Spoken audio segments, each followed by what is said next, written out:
From a story that takes place in a hotel that will have you questioning everyone around you, to a story involving the Mandela effect and its mysteries, today's video will have shocking, mysterious, and terrifying moments. As always, a massive thank you to the writers, who can be found in the description. Remember, you can send in your own story to rylhstories@gmail.com. If you enjoy the video, feel free to support it with a like and a comment letting me know your thoughts. Subscribing if you're new is also very much appreciated. Enjoy the video, and as always, I hope you all have a great night.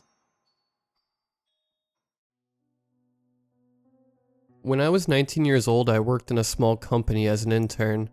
After working there for a month, I started to settle in and become part of the team. They were planning on having a ski vacation to which I was also invited. I gladly accepted, knowing I could show off my skills. We decided on going to the Swiss Alps, which are very close to where we work. So we arrived there by train a few weeks later. We were staying in a small hotel in the forest. It was an old traditional hotel that didn't cost a lot. After our first day of skiing, we arrived in the hotel and ate together. In the hallway, I noticed a tall man in a suit walking by quickly with a large suitcase. He wasn't really dressed for a ski trip. Later that evening, when I went to sleep in a room that I had to myself, I heard a loud crack. It sounded as if something had broken in the room. I turned on the lights and saw that the ceiling had a huge crack in it, large enough to almost look through it. I heard a muffled voice coming from the room upstairs, until it stopped talking. I put on some clothes and went into the hall, where a tall man came walking in my direction. He was wearing dark clothes, and was limping slightly. He was the man I'd seen earlier. He said in a stressed out voice, "Did your ceiling just break?" I told him what had happened, and that we should talk to the hotel manager. As I walked in the direction of the stairs, he grabbed me by the arm and said, "No, I broke the floor. But if you tell them, they'll kick me out of the hotel. Let me tell them what happened in a few days, then I can stay a while longer." I wanted to answer no, but since he was still holding my arm, I said okay. I went back inside my room, hearing his muffled voice for a while, then finally some silence. The next day was different. I only went skiing for a few hours before returning to the hotel. I went to my room and saw that the ceiling was looking bad. I decided to put a chair on my bed, and stood on it to look in the crack. When I looked through, I saw nothing, but when I grabbed the ceiling to gain stability, it felt like it was wet. I quickly jumped down, pulling the ceiling apart even farther. I stepped from the bed and looked at my hands, which were covered in blood. I ran to the sink and tried to wash it off, when I heard more cracking from the room. I ran back and saw parts of the ceiling laying on my bed. As I gathered the parts, the ceiling broke completely, and a woman fell on top of me.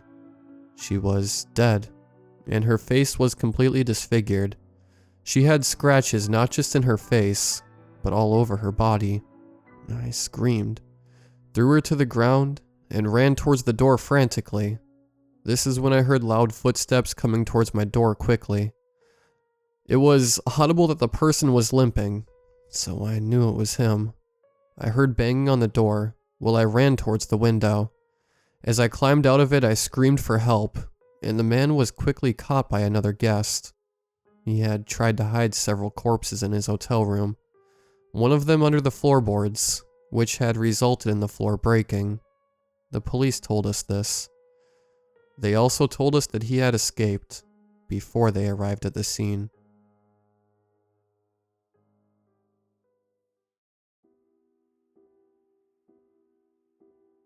I will never forget the first day I met Lacey.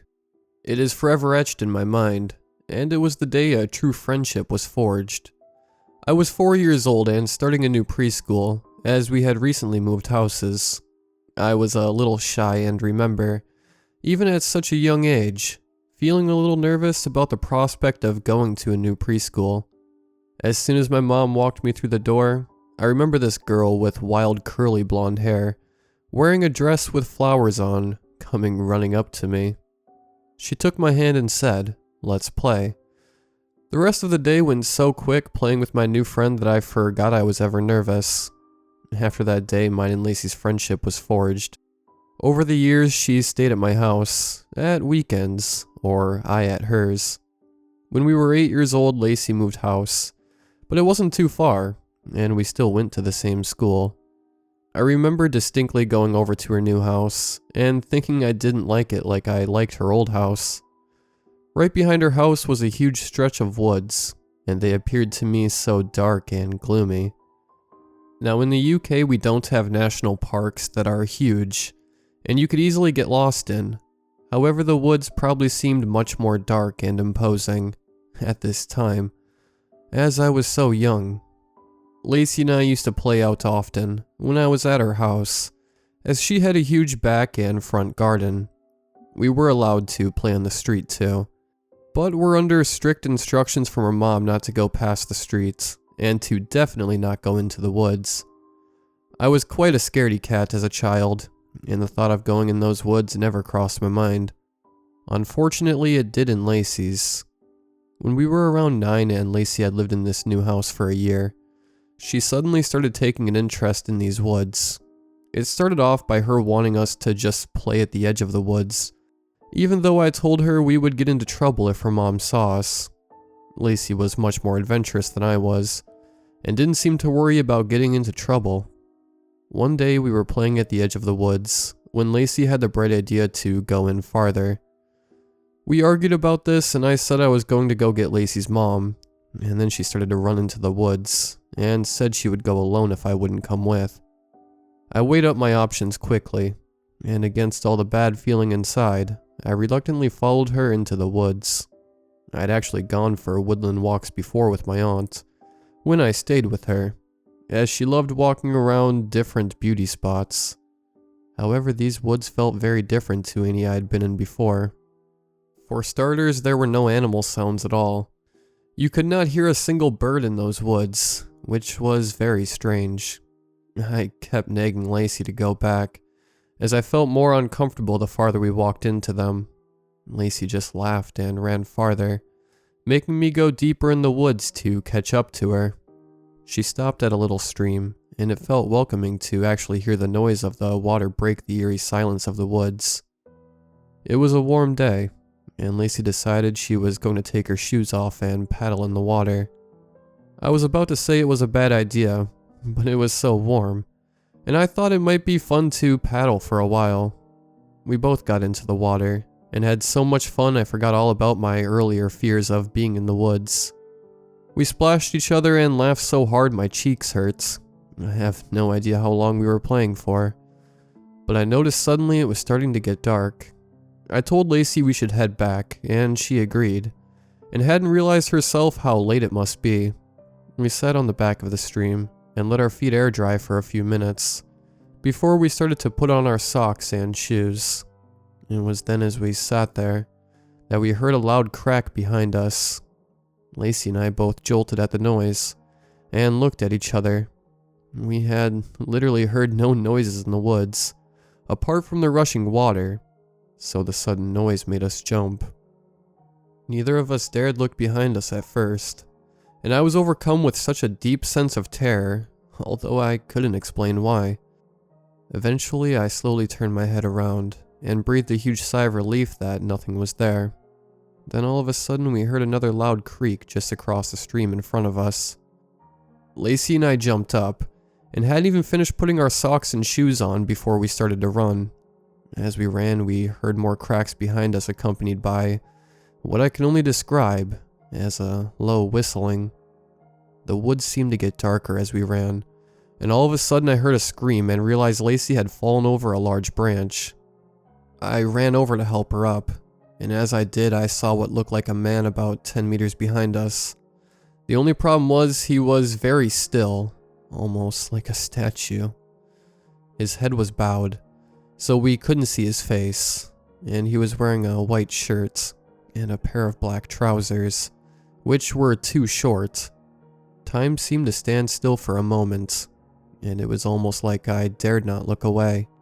I could hear Lacey's heavy breathing beside me, and knew she was as paralyzed by the terror as I was. All of a sudden, the man started to move with his head still bowed, and he took a couple of steps slowly, then started to run. Lacey and I screamed and ran as fast as we could. We dared not look back, and as we ran, we could hear the branches creaking, and the whistling was changed to a high, very scary shrill laugh. I realized as I was running that Lacey wasn't at the side of me, and she had fallen again about a meter behind me. I went over to help her with no sign now of that man, demon, monster, or whatever he was. As I was approaching Lacey, I held out my hand, and without a noise being made, he stepped out from behind a tree directly in front of me. I will never, ever forget his face, and I still have night terrors and flashbacks of it to this day. He had very pale, smooth skin that almost appeared like shiny plastic. His eyes were pure black, and his mouth was stretched across the bottom half of his whole face. He opened that mouth wide to grin at me, and in his mouth was no teeth, only black gums. He was insanely tall and thin, and I didn't know what he was, but he definitely wasn't human. What I did next I would forever regret, but I was panic-stricken and set off running. The terror his image had caused me made me forget about my poor fallen friend on the floor. I heard a blood-curdling scream erupt from Lacey, and I'm ashamed to say I didn't even look back at first. When I did eventually look back, she was gone. I ran all the way out of the woods, and straight into Lacey's house. I heard her mom start to shout from the kitchen about how we were in so much trouble, but when I burst into the kitchen, her mom's expression changed from anger to fear. After I told Lacey's mom what had happened, she called the police. They went looking for Lacey in the woods, alongside some neighbors that volunteered to help, but they didn't find anything. The police said they would search around the area, doing random house checks if need be. My mom came and picked me up that night, and I was a shivering wreck. I tried to explain to my mom and the police that the man who had Lacey wasn't human, but I know they didn't believe me. I became so hysterical my mom told me some years later she was close to having me committed to a mental hospital. The next day when the police resumed their search, they found mine and Lacey's shoes by the stream, as well as some other items of Lacey's. Her hair clip, cardigan, and one sock was found farther into the woods.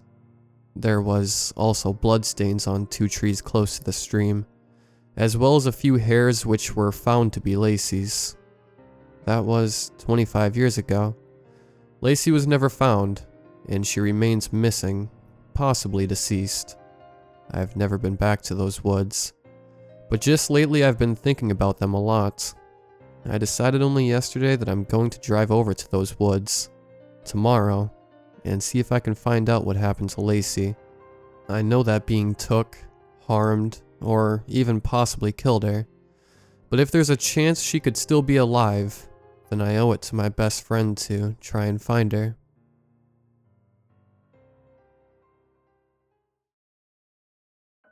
Knock, knock, knock. I felt my eyes wearily drift open as my brain, still foggy from sleep, registered the sound. Rolling over, I stole a glance at the glaring red numbers by my bedside clock. 2:43 a.m. It seemed far too early for my neighbors to be up, save for Dennis, though he typically roused himself around 4 a.m., so he could be down at the fields at sunrise. Then again, I knew a grand total of nothing about agriculture, so I suppose he could be up earlier, not particularly keen on leaving the warm confines of my bed. I allowed my eyes to slip shut. Surely whatever the old man needed could wait until the daylight hours. Knock, knock, knock. My eyes shot open, huffing out a sigh.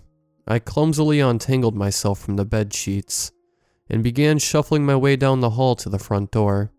I squinted into the peephole, expecting to see the sun-worn, scruffy face of my neighbor, but instead was greeted with no one. Frowning, I clicked open the deadbolt and poked my head around the door's heavy oak frame, scanning the empty space of my porch. The cornfield across from my yard rustled and swayed in the gentle night air. I watched as a few moths lazily bounced themselves off the porch lights, their tiny bodies fluttering about in the dim, yellow haze. Another quick glance over the yard produced nothing, and my growing irritation of being disturbed at such a ridiculous hour prompted me to shove the door closed with a huff.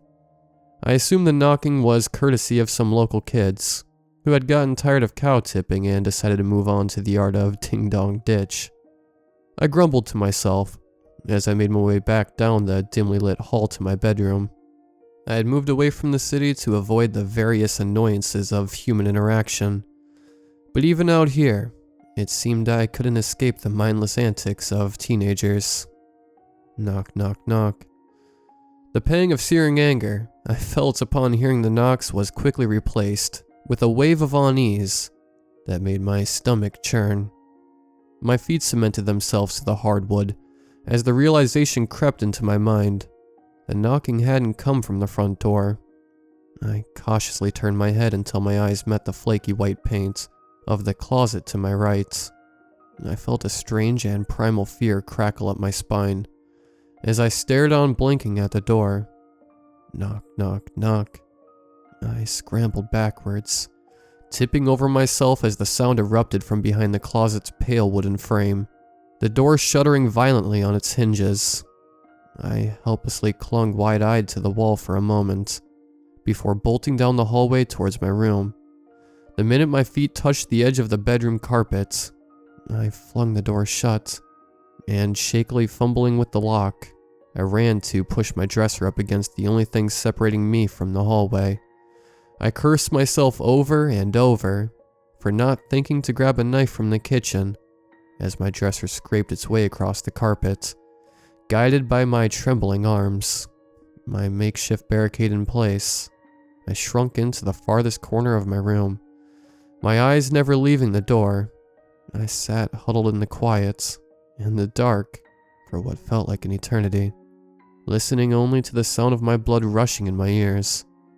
I felt my eyes begin to water when the knocks came again, slow and deliberate. Knock, knock, knock, at my bedroom door.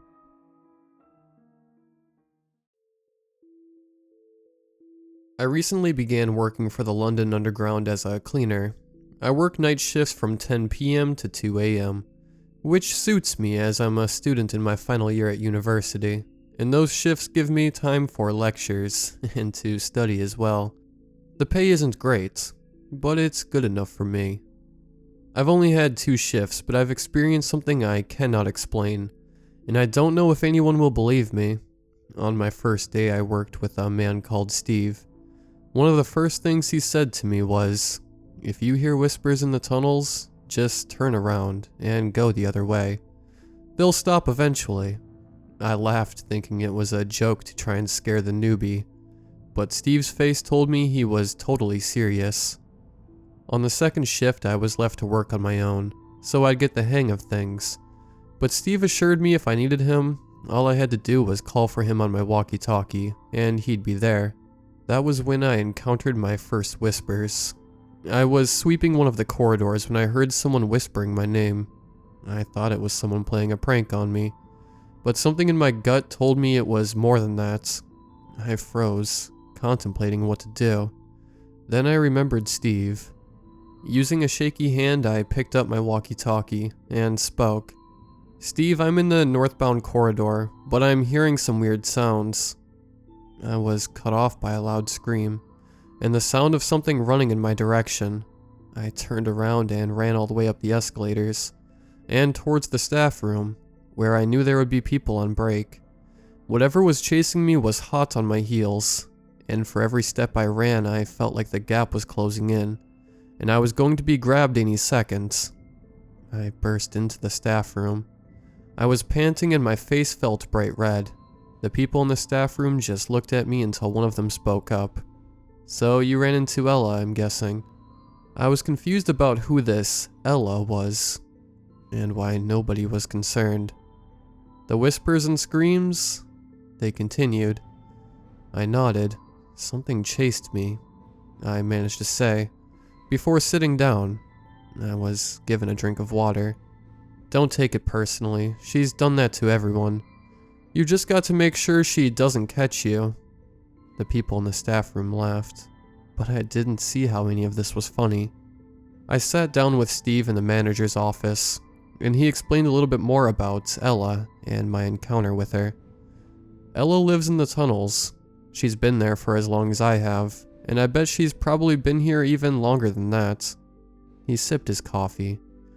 Ella likes to lure people in. She sees it as some sort of game, and when it doesn't go her way, she gives chase. I interrupted him. So it's a hunt? Steve laughed. If that's how you want to look at it, then sure. But we will not let anything happen to you while you work here. Is that clear? I nodded hesitantly. How do you think you can finish off the shift? I was taken aback by this request. I've just been chased and hunted by some monster that lives in the tube station, and all anyone seemed to care about was me sweeping up a bit of dirt. I begrudgingly finished my shift with no farther problems from Ella, but I couldn't help feeling watched the whole time by something. I'm not due back to work for a few days, but I really don't know if I can go back there, as I'm afraid of what else is in the tunnels of the underground.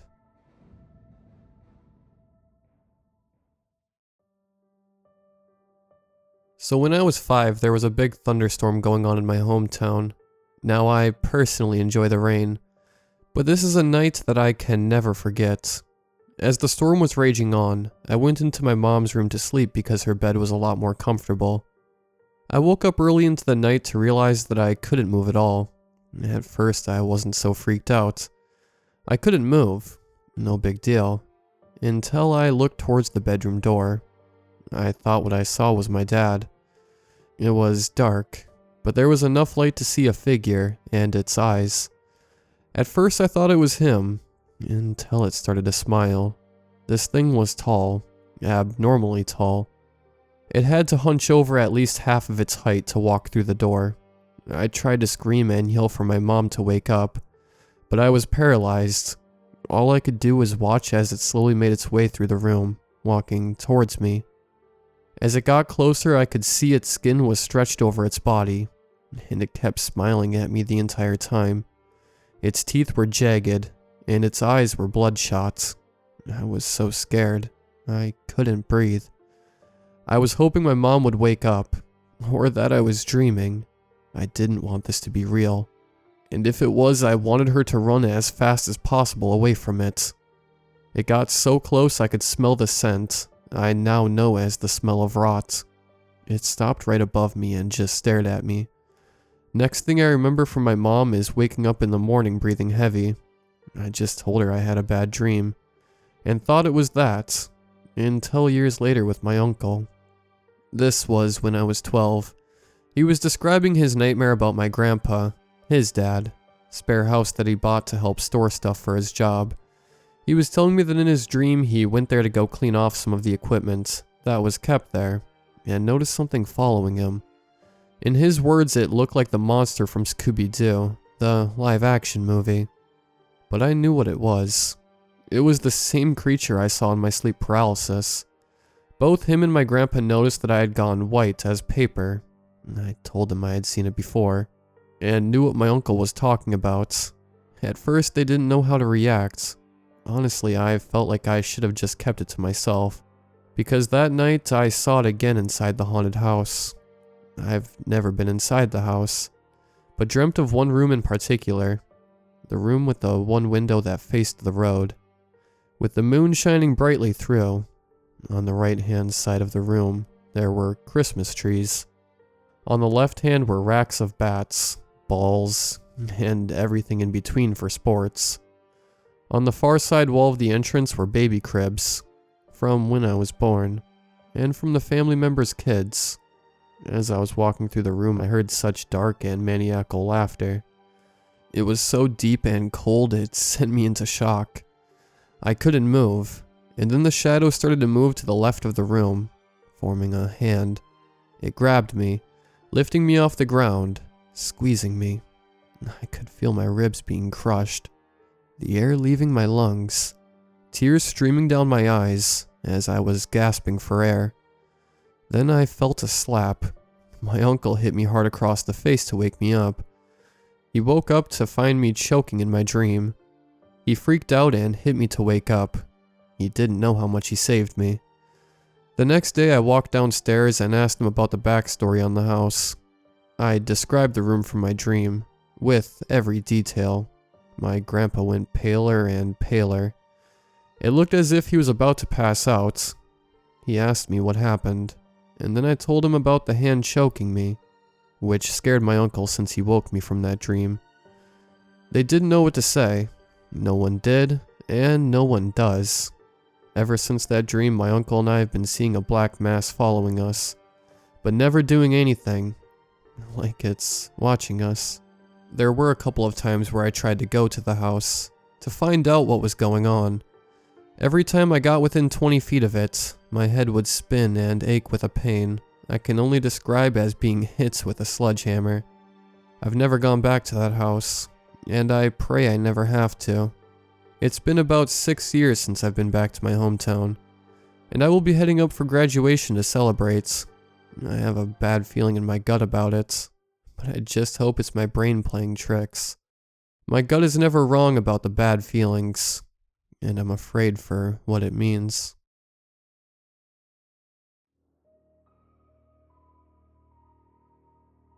My wife Sarah has been obsessed with the Mandela effect ever since she saw some viral video about it on YouTube.